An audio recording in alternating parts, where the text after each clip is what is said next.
आयुर्वेद सरस्वती भाग 90 वैद्य दिलीप गाठले पुणे असात्मेंद्रिय अर्थसंयोग कर्मेंद्रिय। तो हस्त पाद पायु यानी कि गुद या उपस्थ यानी कि जननेन्द्रिय और वाणी वाक ये कर्मेंद्रिय बताते हैं। उनके अलग अलग कर्म है। हस्त का आदान यानी कि दान यानी कि देना, आदान यानी कि लेना, तो ग्रहण कर लाने लेना ये हस्त इस कर्मेंद्रिय का कर्म है। पाद का गमन चलना इस प्रकार का कर्म है। पायु जो है गुद वो एक्चुअली मल विसर्जन के काम में आता है, तो उसको रोकते रहना ये उसका कर्म है, उसके ऊपर नियंत्रण होना। उपस्थ शुक्र के बारे में कहा जाता है, जनेंद्रिय के बारे में कहा जाता है और उसको कंट्रोल करता है। और वाणी जो है वाक वो बोलना इस प्रकार का कार्य करती है। तो कहने का तात्पर्य अर्थ ये है, ये 5 कर्मेंद्रिय इस प्रकार के हैं और इनमें भी हीन मिथ्या अतियोग इस प्रकार के होते हैं कि बहुत ही इस प्रकार का काम करना या गमन वगैरह करना या बहुत बोलना इस प्रकार से और कठोर भाषण करना वगैरह वगैरह, ये सब मिथ्या योग में समाविष्ट होते हैं।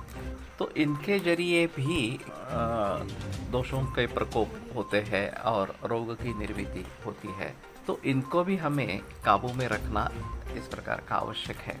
तो ज्ञानेंद्रिय, कर्मेंद्रिय और उभयात्मक मन, चित्त जो है वो उभयात्मक है, वो ज्ञान ग्रहण करने में भी सहायता करता है और कर्मेंद्रियों को भी प्रेरणा इस प्रकार की देता है। तो दोनों प्रकार के काम करने वाला मन इस प्रकार का है, इसलिए चित्त या मन ये भी यहाँ पे कर्मेंद्रिय में रखते हैं।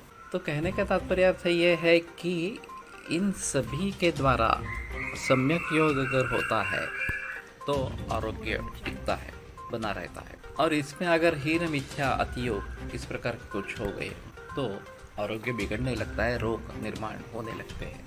तो अगर हम झांक कर देखेंगे कि हमारी पूरी लाइफस्टाइल में, हमारी जीवन शैली में हमारे द्वारा इंद्रियों के अर्थों के बारे में हो या कर्मेंद्रिय के बारे में हो या मन के बारे में हो, इस प्रकार की कोई बातें हो रही हो तो उनको हमें रोकना है, हीन मिथ्याति योग से बचना है और सम्यक योग पर चलते रहना चाहिए। तो इसलिए ये अगर हो जाए, इनको हम कारणों के तरीके से ढूंढेंगे तो हमारा स्वास्थ्य बना रहेगा और हमें रोग नहीं होंगे। अब बात ऐसी होती है कि मन के बारे में जो बताया जाता है उसमें एक प्रज्ञापराध नाम का भी कारण बताते हैं। तो प्रज्ञा येषु अपराध्यति, बुद्धि का जहाँ पे अपराध इस प्रकार का होता है और वो 3 प्रकार का माना जाता है, धी विभ्रंश, धृति विभ्रंश और स्मृति विभ्रंश। तो इसमें धी भ्रंश जो है वो नित्य क्या है, अनित्य क्या है, हित क्या है, अहित क्या है, इनका जो विवेक होना चाहिए वो विवेक अगर न हो और हम गलत समझे, उल्टा समझे, हित को अहित, अहित को हित या नित्य को अनित्य, अनित्य को नित्य, इस प्रकार के समझने लगेंगे तो ये धीभ्रंश कहा जाता है। बहुत सारे व्यक्तियों में ऐसा पाया जाता है कि उनको इसके बारे में कुछ जानकारी ही नहीं है, या कुछ लोग ऐसे होते हैं कि जो बिल्कुल उल्टा इस प्रकार से समझ लेते हैं और फिर मुसीबत आ जाती है कि धीभ्रंश उसमें हो जाता है और फिर उसके जरिए रोग निर्माण होते रहते हैं। जैसे कि हम बचपन से सुनते आ रहे हैं कि हाई प्रोटीन डाइट लेना चाहिए, स्प्राउट्स जो है खास करके हाई प्रोटीन इस प्रकार के हैं और हफ्ते में 2-3 बार कम से कम उसका सेवन होना चाहिए।